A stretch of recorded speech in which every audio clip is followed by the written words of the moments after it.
Hello class 7. Today we are going to discuss the reaction between vinegar and baking soda in continuation with chapter 6, right?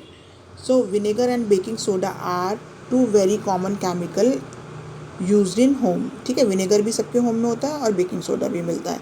So chemical nature of vinegar is acetic acid and baking soda जो है sodium hydrogen carbonate है या sodium bicarbonate जिसे हम बोलते हैं. This compound are often used in cooking. So when two substances जो है रिएक्ट करते हैं तो एक नया सब्सटेंस बनता है जिसे हम और वो रिएक्शन जो होता है वो इरिवर्सिबल होता है. ठीक है, let's see the reaction. Vinegar और अगर बेकिंग सोडा को रिएक्ट कराते हैं तो हमारे पास carbon dioxide, water and other substances जो हैं वो फॉर्म हो जाते हैं. This is a kind of a chemical reaction and this reaction is known as neutralization reaction. When acid और कोई बेस रिएक्ट करता है तो हमारे पास सॉल्ट जनरेट होता है जिसकी प्रॉपर्टीज़ जो कि एक न्यूट्रल सब्सटेंस है और उसकी प्रॉपर्टीज़ एसिड और बेस से नहीं मिलती हैं. सो दैट इस रिएक्शन को हम क्या बोलते हैं? Neutralisation reaction, right.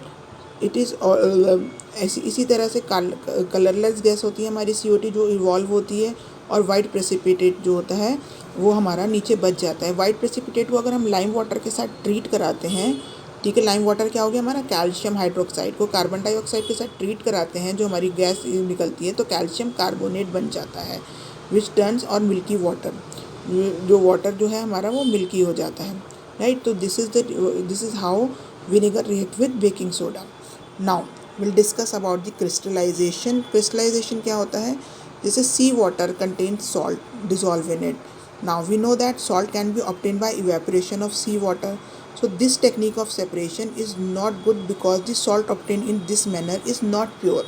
और crystals भी जो होते हैं वो बहुत small बनते हैं तो और also the shape of crystal cannot be clear.